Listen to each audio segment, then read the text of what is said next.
everyone? It's Lucius Gray and I'm back with episode number 3. Today we have another guest with us on Jegnas, Where Are They Now? And I hope you guys enjoy it. Jordan, come on in.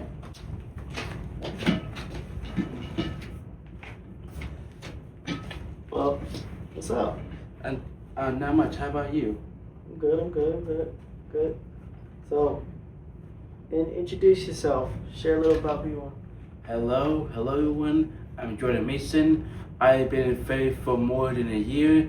I've met a lot of interesting people, and I'm currently in my second semester of college. Great. Where did your story begin? It started during my senior summer. One of my friends introduced me to F.A.I.T.H, so I decided to show up. And when I did, I started learning all these new things, and I met a lot of interesting people, and I got several awards. Okay. What was your upbringing like, or what was your, how was life for you when you were at home and stuff? Life is going really well. My mom supports me. She buys me a lot of stuff, and in return I look out for her. Like every morning I wake her up so that she can get ready for work. Of course. So who played a big role in shaping you when you were young? That would be my mother. That would be my mother and my family, as they have been with me through a lot of things, and during my graduation, several of my uncles and aunts showed up, and my mom actually drove me to prom. That's good. That's great. So, what are some early life experiences that stand out to you? I was in Boy Scout. I used to be in Boy Scouts, bowling, and it was even in a baseball team. Wow. Yeah. So now, life before you stumbled across F.A.I.T.H. What was your life looking like before F.A.I.T.H. came into the picture? My life was looking decently well. I was making friends in school. I was doing well. I was passing my classes, and I always tried to spend time with my friends. Okay. So what were you dealing with during that time in your life? I was dealing with being a somewhat therapist to my friends who were going through a lot. I helped several people find a light in their lives and be happy again, and that's pretty much it. Okay. Did you feel like something was missing back then? No, not really. As I felt I had everything I wanted and needed. So what challenges were hardest for you to face? The challenges that were hardest were finding time to do all the stuff I wanted and needed to do, as I can't be everywhere at once. Okay. So how would you describe the direction your life was heading in? The direction was good. I was on a really good path. For one summer I was in summer youth employment. Okay. And I worked at a school in Parsons, and I helped with students with paperwork and stuff like that. That's good. So, upon discovering F.A.I.T.H, how did you first come across F.A.I.T.? I first came across F.A.I.T.H through a friend of my mom's son who wanted me to come, and I thought it would be simple. I show up out of respect to give my opinion, then never come back. But as you can see, I was proven wrong, and I'm glad I was. Right. So what made you take that first step to get involved? It did it did it didn't take a lot as the time as I had a lot of free time and it would take no time for me to just show up, Right. even just to see if I liked it. Right. So what do you remember most about your first day here? I remember how we talked about what a man was, your mind, your will, and your emotions, and hearing other people's stories. Right. Well, mind, emotions, will would technically be your soul, Yeah. but but you know, you did. At least you learned something. At least you learned a lot from here. So that's great. Um, how did that environment feel compared to what you were used to? It felt a lot more welcoming. As I was talking to other black brothers who went through many struggles and needed guidance in their lives. Okay. Okay. Was there a moment when you felt like you belonged there or didn't? Yes, there was.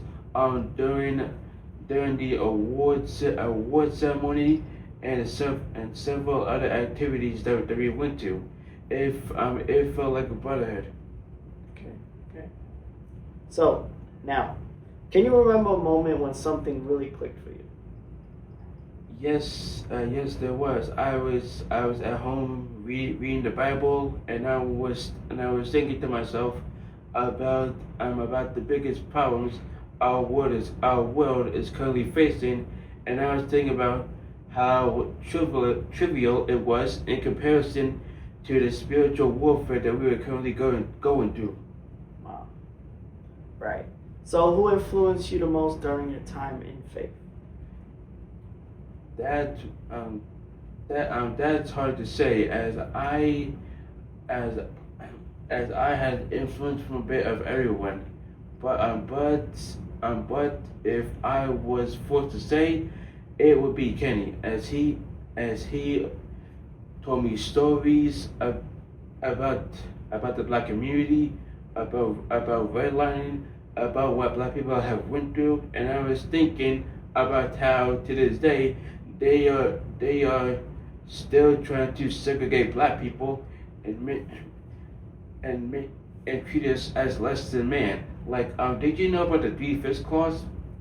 It says that a black person was worth 3/5 of a white man, and this was made during the time of the founding fathers. Right. Right. So, what is one lesson that stayed with you after leaving?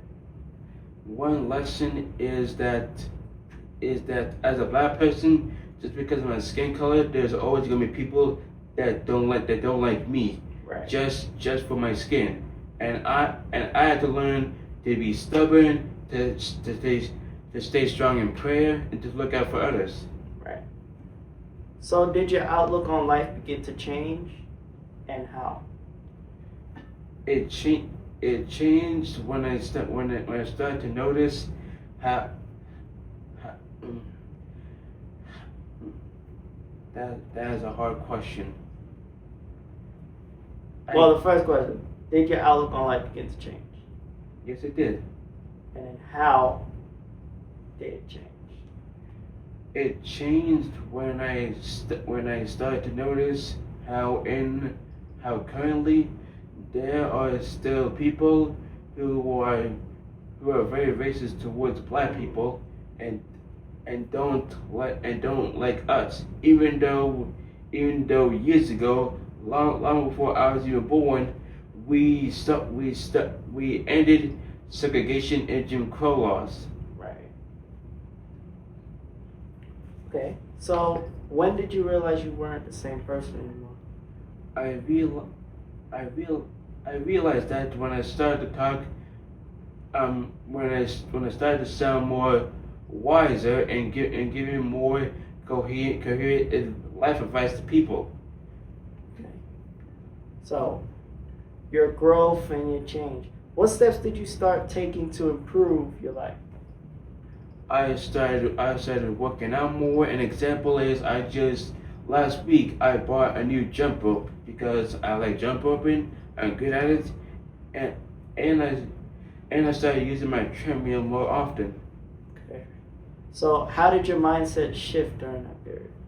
It shifted from it shifted from just what just it shifted from just worrying about the present to looking towards the future and what I need to do, what I'm capable of, and what is required of me.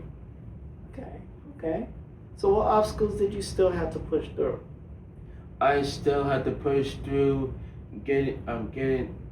passing passing my classes, making sure I turn stuff in on time, gaining discipline, and having a routine that I would follow. Okay. Okay. So what kept you focused on moving forward? Several things: myself, my mom, and just life. As life would give me signs to make sure I didn't forget the promises I made to myself. Okay. So how did your growth affect the people around you? It affected people around me as they start to be more happy, more proud of me for my growth, and and more assured that I would achieve greatness. Nice. So, what does your life look like today? Well, right now my life looks really nice. I just got some new electronics, and I'm listening to more diverse music, and and now I'm passing, um, and now I'm passing on my college classes. Okay, great. So, what path did you end up choosing for yourself? I chose the path of excellence, prestige, hard work, discipline, and intellect. Okay. So, what are you most proud of? What are you most proud of accomplishing?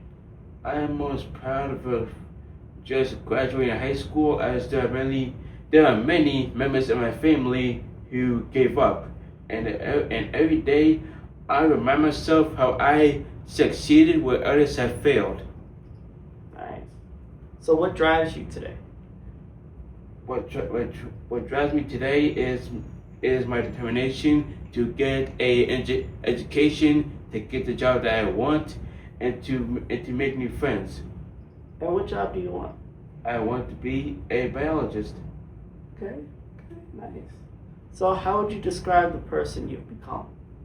I would describe myself as hard, hardworking, disciplined, knowledgeable, wise, up to date on current events, and always willing to learn new things.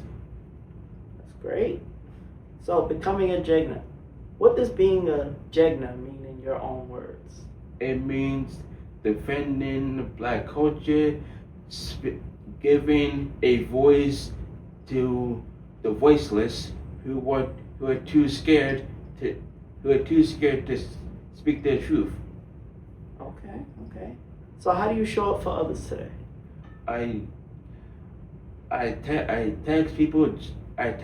I call them just to ask how they're doing, if they're okay. I I make sure to teach people new things, and I always motivate people who motivated me. Okay. So, in what ways do you try to lead or guide people around you? I give them advice. I tell them truths that they don't want to hear.